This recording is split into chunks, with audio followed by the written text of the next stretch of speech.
बात 2015 की है। अमेरिका के होमलैंड सिक्योरिटी डिपार्टमेंट के सेक्रेटरी जे जॉनसन हर शाम की तरह अपने घर में बैठकर टीवी देख रहे थे। तभी अचानक से टीवी में कुछ खराबी आई और टीवी बंद हो गया।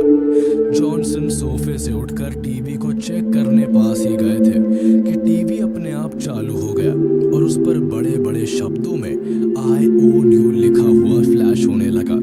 ये सब देख जॉनसन कुछ समझ पाते कि तभी पास ही बैठी उनकी पत्नी के आईपैड पर hi spooky, am I scaring you voice messages आने लगे। बात ही नहीं रुकी, उनके घर के हर एक फोन पर एक के बाद एक कई अननोन कॉल्स आना शुरू हो गए। एकदम से हुए इस वाकये ने जॉनसन को चिंता में डाल दिया। उन्होंने जब अननोन कॉलर का कॉल उठाया तो कॉलर ने अपना नाम क्रैका बताते हुए कहा कि उनके घर का हर फोन, आईपैड, टीवी और कंप्यूटर सिस्टम उसने हैक कर लिया है। खुद को क्रैका बताने वाले इस कॉलर ने जॉनसन को अपना पहला टारगेट बनाया था। इसके बाद उसने एक के बाद एक कई अमेरिकन हाई रैंकिंग ऑफिसर्स को टारगेट करना शुरू कर दिया। पहले director of national intelligence James Clapper, फिर FBI डेप्यूटी डायरेक्टर मार्क विलियानो और यहाँ तक कि उसने दुनिया की सबसे पावरफुल इंटेलिजेंस एजेंसी CIA के डायरेक्टर जॉन ब्रेनन को भी नहीं छोड़ा। हैकर ने न केवल CIA डायरेक्टर जॉन ब्रेनन के पर्सनल डेटा को हैक किया बल्कि CIA के पूरे सिस्टम को हैक करके कई कॉन्फिडेंशियल एंड सेंसिटिव इंफॉर्मेशन को भी इंटरनेट पर लीक कर दिया। यहाँ तक कि अफगानिस्तान और ईरान में CIA के कई क्लासिफाइड इंटेलिजेंस ऑपरेशंस की जानकारी को भी हैकर ने चुरा लिया। जाहिर सी बात थी कि ये सभी इंफॉर्मेशन लीक होने पर अमेरिकन गवर्नमेंट के लिए एक बड़ी मुसीबत खड़ी हो सकती थी। इस हैकिंग को लेकर जब इन्वेस्टिगेशन शुरू हुई तो बहुत ही हैरान करने वाला खुलासा हुआ। पता चला कि अमेरिका जैसी सुपर पावर के होश उड़ाने वाला कोई और नहीं बल्कि मात्र 15 साल का लड़का था जो अमेरिका से मीलों दूर इंग्लैंड के लेस्टेरशायर शहर में बैठकर अपने छोटे से कमरे से इस पूरी हैकिंग को अंजाम दे रहा था। इस खबर के बाहर आते ही अमेरिका को पूरी दुनिया के सामने शर्मिंदा होना पड़ा कि कैसे एक स्कूल में पढ़ने वाले लड़के ने अमेरिका की टॉप एजेंसीज की सिक्योरिटी को एक्सपोज करके रख दिया। लेकिन सोचने वाली बात यह है कि आखिर एक 15 साल के लड़के ने CIA जैसी ताकतवर इंटेलिजेंस एजेंसी को कैसे हैक कर लिया और आखिर ऐसा करने के पीछे उसका क्या मकसद था। हैकिंग की दुनिया में क्रैका नाम से पॉपुलर ये लड़का काफी लंबे वक्त से CIA को टारगेट करना चाहता था, पर इसके मकसद को कामयाबी 2015 में मिली। CIA को टारगेट करने के इसके अपने पर्सनल रीजंस थे। क्रैका पैलेस्टाइन समेत मिडिल ईस्ट में हो रही जंग के लिए अमेरिका को जिम्मेदार मानता था। उसे अमेरिका से चिढ़ होने लगी थी, इसलिए वो अपने तरीके से अमेरिकन गवर्नमेंट से बदला लेना चाहता था। लेकिन इतना बड़ा काम अकेले कर पाना मुश्किल था, इसलिए उसे इस काम के लिए अपने ही जैसे किसी मास्टरमाइंड की जरूरत थी। इसलिए क्रैका ने क्रैकास विद एटीट्यूड नाम की एक हैकिंग कम्युनिटी बनाई जिसमें वो अपने जैसे कई और हैकर्स को जोड़ लेता है। क्रैका की इस हैकिंग कम्युनिटी में एक डिफॉल्ट नाम का हैकर भी शामिल होता है जो क्रैका से न सिर्फ उम्र में बड़ा होता है बल्कि हैकिंग के एक्सपीरियंस में भी उससे काफी आगे था। यूं तो डिफॉल्ट भी केवल 23 साल का ही था, लेकिन वो अब तक हैकिंग की दुनिया में कई कारनामों को अंजाम दे चुका था, जिस वजह से क्रैका द्वारा की गई CIA की हैकिंग में डिफॉल्ट एक इम्पोर्टेंट रोल प्ले करता है। डिफॉल्ट की हैकिंग की कहानी 2008 में शुरू होती है जब अनोनिमस नाम का हैकिंग ग्रुप हर दूसरे दिन न्यूज की हेडलाइंस में बना रहता था। They call themselves anonymous. They are hackers on steroids. Anonymous कभी सोशल कॉज के लिए तो कभी पॉलिटिकल पर्पस के लिए बड़ी बड़ी कंपनीज और गवर्नमेंट की वेबसाइट्स को हैक करके उन पर अपने मन मुताबिक चीजें पब्लिश कर देता। अनोनिमस की पॉपुलैरिटी और पावर को देखकर डिफॉल्ट को ये काम काफी फैसिनेटिंग लगा और वो हैकिंग सीखने के लिए जी जान से जुट गया। पहले उसने कुछ छोटी वेबसाइट्स को हैक करना और वीडियो गेम की प्रोग्रामिंग को चेंज करना शुरू किया, लेकिन डिफॉल्ट कुछ बड़ा करना चाहता था, इसलिए वो एनोसेक नाम के एक हैकिंग ग्रुप से जुड़ गया। एनोसेक ग्रुप की मदद से उसने एक बार कनाडा की विंडसर यूनिवर्सिटी के कंप्यूटर सिस्टम को हैक कर लिया, जिसमें उसे यूनिवर्सिटी के फाइनेंशियल रिकॉर्ड्स का भी एक्सेस मिल गया था। उन रिकॉर्ड्स में उसने देखा कि बहुत सारे स्टूडेंट्स से यूनिवर्सिटी को लोन वसूलना बाकी है, जिसकी टोटल वैल्यू $9 मिलियन से भी ज्यादा है। डिफॉल्ट ने रिकॉर्ड जरा भी सोचे बिना फॉरेन यूनिवर्सिटी के कंप्यूटर से डिलीट कर दिया। ये डिफॉल्ट की पहली बड़ी कामयाबी थी, लेकिन इससे भी बड़ा कारनामा डिफॉल्ट ने 2014 में किया, जब डेनमार्क की गवर्नमेंट बेस्टियलिटी को लीगल कर देती है। बेस्टियलिटी के लीगल होते ही डेनमार्क में बेजुबान जानवरों के साथ यौन अत्याचारों के मामले बढ़ने लगते हैं। इस लॉ के खिलाफ जहां एनिमल राइट एक्टिविस्ट सड़कों पर थे, तो वही डिफॉल्ट ने अपने तरीके से इससे निपटने का सोचा। बेस्टियलिटी के लीगल होने से डिफॉल्ट को काफी ठेस पहुंची, क्योंकि उसके पास भी एक पालतू कुत्ता था जिससे वो काफी इमोशनली अटैच था, जिस वजह से डेनमार्क में जानवरों पर हो रही इस ज्यादती के खिलाफ वो कुछ करना चाहता था। इसलिए डिफॉल्ट ने अपने हैकिंग ग्रुप के साथ मिलकर डेनमार्क गवर्नमेंट की ऑफिशियल वेबसाइट को हैक किया और उसे पूरी दुनिया के सामने एक्सपोज कर दिया।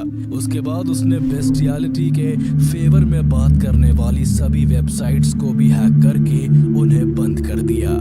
इस इंसिडेंट के बाद डेनमार्क गवर्नमेंट की खुलकर आलोचना होने लगी। लोगों ने सड़कों पर उतरकर गवर्नमेंट का विरोध करना शुरू कर दिया। लगातार हो रहे विरोध के कारण आखिरकार 1 साल बाद ही डेनमार्क को बेस्टियलिटी लॉ को रद्द करना पड़ा। डिफॉल्ट की एक बड़ी जीत थी। अपने इतने बड़े कारनामे के बाद उसका कॉन्फिडेंस आसमान छूने लगता है, लेकिन उसे अभी एक और हैकिंग को अंजाम देना था, जो उसकी जिंदगी की सबसे बड़ी हैकिंग होने वाली थी, जिसके लिए वो new hacking group crackers with attitude से जुड़ चुका था, जिसका हेड 15 साल का लड़का क्रैका होता है, जो CIA को हैक करने का मकसद लिए बैठा था। लेकिन गौर करने वाली बात यह है कि सालों से हैकिंग की फील्ड में होने के बाद भी क्रैका और डिफॉल्ट 2013 से पहले एक दूसरे को जानते तक नहीं थे। लेकिन मई 2013 में एक ऐसा इंसिडेंट हुआ जिसने इन दोनों को एक कर दिया। दरअसल उस वक्त एडवर्ड स्नोडेन नाम का एक computer contractor national security agency में काम करता था। एडवर्ड को अमेरिकन गवर्नमेंट के एक प्रोजेक्ट पर काम करने के दौरान पता चलता है कि US गवर्नमेंट हर अमेरिकन यूजर के डेटा और उसकी प्राइवेट इंफॉर्मेशन को खुफिया कामों के लिए इस्तेमाल करती है। ये सब यूजर की परमिशन के बिना किया जा रहा था। ऐसा करना सीधे तौर पर हर एक इंडिविजुअल की प्राइवेसी के खिलाफ था। एडवर्ड US गवर्नमेंट और CIA के इस सीक्रेट का खुलासा करना चाहता था, लेकिन अमेरिका में रहकर अमेरिकन गवर्नमेंट की सीक्रेट इंफॉर्मेशन को लीक करना उसके लिए सेफ नहीं था। इसलिए स्नोडेन कुछ दिन की छुट्टी लेकर हांगकांग चला गया। हांगकांग में एडवर्ड ने ग्लेन ग्रीनवाल्ड, लॉरा पोइट्रास और बर्टन जेलमैन समेत कई जर्नलिस्ट को सभी एविडेंसेस के साथ इंटरव्यू दे दिया। इंटरव्यू ब्रॉडकास्ट होते ही US गवर्नमेंट का ये सीक्रेट पूरी दुनिया के सामने एक्सपोज हो गया। लोग सड़कों पर उतर आए और US गवर्नमेंट और CIA का जमकर विरोध होने लगा। डिफॉल्ट भी एक अमेरिकन सिटीजन था और NSA एंड CIA का इस तरह से यूजर का डेटा कलेक्ट करना उसे बिल्कुल भी पसंद नहीं आया।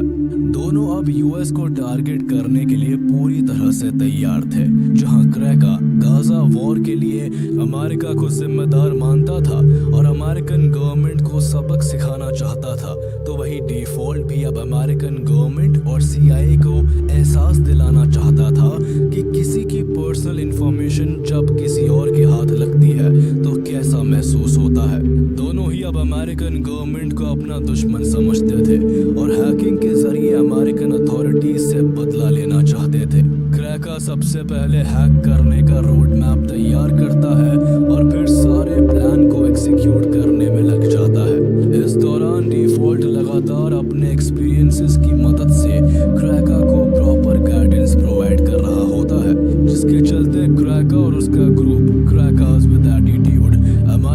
इंटेलिजेंस कम्युनिटी के हाई रैंकिंग ऑफिसर्स को टारगेट करना शुरू कर देता है। क्रैका सबसे पहले होमलैंड सिक्योरिटी के सेक्रेटरी जे जॉनसन के कॉमकास्ट अकाउंट को हैक करके उसके घर के टीवी और इंटरनेट को अपने कंट्रोल में ले लेता है और फिर जॉनसन और उसकी फैमिली को परेशान करना शुरू कर देता है। इसके बाद क्रैका ने ओबामा एडमिनिस्ट्रेशन के इंटेलिजेंस डायरेक्टर जेम्स क्लैपर को अपना शिकार बनाया। उसने किसी तरह जेम्स क्लैपर के इंटरनेट और फोन सर्विस के अकाउंट का एक्सेस हासिल किया और फिर क्लैपर के फोन पर आने वाली सभी कॉल्स को फ्री पैलेस्टाइन हॉटलाइन पर रूट कर दिया। ये सारी इंफॉर्मेशन और इनके प्रूफ्स क्रैका लगातार ट्विटर पर पोस्ट कर रहा होता है, जिससे अमेरिकन इंटेलिजेंस के साथ हो रहे इस तमाशे को पूरी दुनिया बड़े चाव से देख रही थी। जेम्स क्लैपर के बाद क्रैका और डिफॉल्ट CIA के डायरेक्टर जॉन ब्रेनन को टारगेट करते हैं। क्रैका इंटरनेट पर जॉन ब्रेनन के बारे में रिसर्च करना शुरू कर देता है, जिसके चलते ब्रेनन का पब्लिक फोन नंबर उसके हाथ लग जाता है। क्रैका ने जब उस फोन नंबर की जांच की तो पता चला कि ये नंबर वेराइजन का था। क्रैका ने वेराइजन के इंटरनल टेक टीम को उसी कंपनी का टेक्नीशियन बनकर फोन किया और उन्हें बताया कि जॉन ब्रेनन नाम का एक कस्टमर अपने अकाउंट में कुछ प्रॉब्लम फेस कर रहा है, इसलिए उनके इशू को रिजॉल्व करने के लिए उसको कस्टमर की पर्सनल डिटेल्स चाहिए। वेराइजन की टीम ने उसकी आइडेंटिटी को वेरीफाई करने के लिए एम्प्लॉय कोड मांगा, जो क्रैका पहले ही हैक कर चुका था। वेरिफिकेशन के बाद जॉन ब्रेनन की पर्सनल डिटेल्स जैसे account number, private phone number, address और बैंक कार्ड के लास्ट 4 डिजिट्स, वेराइजन ने ये सब कुछ क्रैका के साथ शेयर कर दिया। इन सभी डिटेल्स के हाथ लगते ही क्रैका ने जॉन ब्रेनन की पर्सनल ईमेल आईडी को हैक करना शुरू कर दिया। उसने देखा कि ब्रेनन AOL के ईमेल का इस्तेमाल करता है। उसने फौरन AOL की सपोर्ट टीम को जॉन ब्रेनन बनकर कॉल किया और बताया कि वो अपने ईमेल का पासवर्ड भूल गया है और उसको रीसेट करना चाहता है। AOL की टीम ने वेरिफिकेशन के लिए उससे बैंक कार्ड के लास्ट 4 डिजिट्स पूछे, जो क्रैका वेराइजन कंपनी को बेवकूफ बनाकर पहले ही हासिल कर चुका था। लास्ट 4 डिजिट्स बताकर वो जॉन ब्रेनन के पर्सनल ईमेल का भी एक्सेस हासिल कर लेता है। क्रैका ब्रेनन की ईमेल्स को खंगालना शुरू करता है और साथ ही वो डिफॉल्ट को ब्रेनन का प्राइवेट फोन नंबर शेयर कर देता है। नंबर मिलते ही डिफॉल्ट ने जॉन ब्रेनन को कॉल पर कॉल करना स्टार्ट कर दिया। कभी वो ब्रेनन से बदतमीजी से बात करता तो कभी उसको गालियां देता। वो कभी $2 ट्रिलियन की डिमांड करता है तो कभी गुस्से में पैलेस्टाइन को आजाद करने और वहां हमलों को रोकने के लिए धमकाता। ये ब्रेनन की जिंदगी का पहला इंसिडेंट था जब उनके साथ ऐसा कुछ हो रहा था। वो क्लूलेस थे। अमेरिका के सबसे पावरफुल इंसानों में से एक जॉन ब्रेनन को फोन करना तो दूर की बात, उनका पर्सनल नंबर जानना भी एक बहुत बड़ी बात थी। लेकिन यहाँ न केवल फोन नंबर बल्कि CIA के डायरेक्टर का पर्सनल ईमेल का कंट्रोल भी एक 15 साल के लड़के के हाथ में था, जो ब्रेनन के एक ईमेल को खोलकर देख रहा था। हर एक ईमेल के साथ क्रैका का एक्साइटमेंट बढ़ता जा रहा था। दरअसल जॉन ब्रेनन के ईमेल में न सिर्फ उनका पर्सनल डेटा था, बल्कि उनमें CIA और FBI समेत अमेरिकन गवर्नमेंट के काफी सेंसिटिव और कॉन्फिडेंशियल डॉक्यूमेंट्स भी मौजूद थे।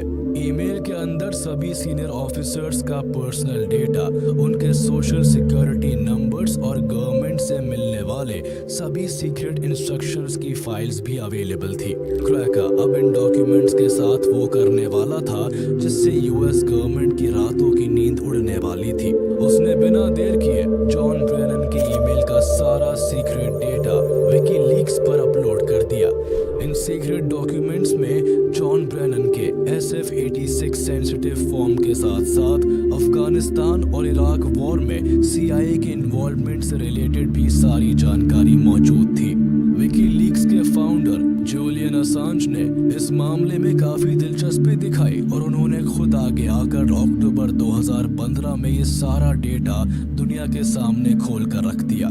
इस लीक डेटा ने CIA को कहीं भी मुंह दिखाने लायक नहीं छोड़ा। इतनी कॉन्फिडेंशियल और सीक्रेट इंफॉर्मेशंस का इस तरह इंटरनेट पर वायरल होना CIA की क्रेडिबिलिटी पर एक क्वेश्चन मार्क बन गया। वर्ल्ड की टॉप इंटेलिजेंस एजेंसी माने जाने वाली CIA अपने ही डेटा को सिक्योर करने में नाकाम हो चुकी थी। इस डेटा के लीक होने पर CIA को $1.5 मिलियन के डैमेजेस भरने पड़े। उनके बहुत से सीक्रेट एजेंट्स को अंडरग्राउंड होना पड़ गया, तो वही कई लोगों को रिजाइन तक करना पड़ गया। CIA और FBI का डिपार्टमेंट इस पूरी हैकिंग से हैरान और परेशान था। वो अभी तक ये नहीं बता कर पाए थे कि इस हैकिंग का मास्टरमाइंड कौन है। वही इंग्लैंड में बैठा क्रैका अभी भी अपने मिशन में लगा हुआ था। वो अगले कुछ दिनों में FBI के डेटाबेस से लेकर डिपार्टमेंट ऑफ जस्टिस की वेबसाइट तक सब कुछ हैक करता गया। उसने इस तरह डिपार्टमेंट ऑफ जस्टिस के 9,000 और FBI के 20,000 एजेंट्स की पर्सनल इंफॉर्मेशन को भी पब्लिक कर दिया। एक के बाद एक एजेंसी और ऑर्गेनाइजेशन का हैक होना और उनका सीक्रेट डेटा इस तरह लीक होना US गवर्नमेंट को भारी मुश्किल में डाल देता है। 15 साल के इस लड़के ने अमेरिकी सरकार की नाक में दम करके रख दिया था। लगातार हो रही इन हैकिंग से अमेरिका को पूरी दुनिया के आगे शर्मिंदा होना पड़ रहा था। इसलिए जल्द से जल्द हैकर्स को पकड़ने के लिए CIA ने एड़ी चोटी का जोर लगाना शुरू कर दिया। क्रैका और डिफॉल्ट भी ये बात जानते थे कि उन्होंने जो कारनामा किया है उसके बाद CIA और FBI उनका पीछा जरूर करेगी, और इसलिए ये दोनों बहुत ही सावधानी से अपनी पहचान छुपाकर अपने काम को अंजाम दे रहे थे। दोनों ही हैकर्स हर 5 मिनट के बाद प्रॉक्सी चेंज करते और IP स्विच करते ताकि उनकी लोकेशन ट्रेस ना हो सके। यहाँ तक कि ये अपने घर के वाईफाई का इस्तेमाल भी नहीं करते थे, जिससे कि उनका इंटरनेट सर्वर हैक होने पर उन्हें पकड़ा ना जा सके। उनके प्लान के मुताबिक सब कुछ सही चल रहा होता है। वो हर दूसरे दिन किसी न किसी हाई प्रोफाइल अमेरिकन को हैक करते और उसका डेटा लीक कर देते। लेकिन एक दिन कुछ ऐसा हुआ जिससे क्रैका और डिफॉल्ट की शामत आने वाली थी और उनका भांडा फूटने वाला था। एक रात शराब के नशे में डिफॉल्ट अपने दोस्तों के साथ Xbox लाइव पर बातें कर रहा था, और उस वक्त न्यूज चैनल्स पर खबरें चल रही होती है कि क्रैकर्स विद एटीट्यूड नाम के हैकिंग ग्रुप ने किस तरह CIA और US गवर्नमेंट को हिला कर रख दिया है। डिफॉल्ट इस वक्त काफी नशे में था, उसका खुद पर बिल्कुल भी कंट्रोल नहीं होता, इसलिए बातों ही बातों में उसके मुंह से निकल गया कि CIA को हैक करने वाला ग्रुप उसका है, और अब तक होने वाली सभी हैकिंग्स को उसने क्रैका नाम के लड़के के साथ मिलकर अंजाम दिया है। डिफॉल्ट की इन सभी बातों को उसके दोस्तों ने मजाक में लिया और हंसकर टाल दिया, लेकिन उनमें एक ऐसा भी इंसान था जो डिफॉल्ट से अंदर ही अंदर नफरत करता था। उसने इस बात को बिल्कुल भी हल्के में नहीं लिया और ये सारी जानकारी किसी तरह FBI तक पहुंचा दी। यही से डिफॉल्ट और क्रैका के पकड़े जाने की उल्टी गिनती शुरू हो जाती है। कुछ ही दिनों के बाद FBI ने डिफॉल्ट के कमरे पर छापा मारकर उसे अरेस्ट कर लिया और उसके कंप्यूटर और हार्ड ड्राइव्स को सीज कर लिया। डिफॉल्ट से पूछताछ शुरू करने पर क्रैका के बारे में खुलासा हुआ। इसके बाद इंग्लैंड में ब्रिटिश पुलिस ने क्रैका के कमरे पर रेड डाली और उसको भी अरेस्ट करके उसके कंप्यूटर को भी सीज कर लिया गया। इन दोनों के पकड़े जाने के बाद इनके असली नाम सामने आए, जिसमें क्रैका का नाम केन गैम्बल और डिफॉल्ट का नाम जस्टिन ग्रे लिबरमैन होता है। क्रैका UK में हैकिंग के लिए जेल जाने वाला पहला नाबालिग था, इसलिए क्रैका की कम उम्र को देखते हुए उसको केवल 2 साल की सजा सुनाई जाती है, लेकिन डिफॉल्ट को 5 साल के लिए जेल की सलाखों के पीछे भेजा जाता है। साथ ही उसको $1,45,000 का हर्जाना भी भरना पड़ता है। 2 साल की सजा पूरी करने के बाद क्रैका जब जेल से छूटता है तो वो किसी को भी कोई इंटरव्यू नहीं देता, और इसके बाद से वो हैकिंग और इंटरनेट की दुनिया से बिल्कुल गायब हो जाता है। वही डिफॉल्ट 5 साल की सजा काट कर बाहर आता है और हैकिंग छोड़कर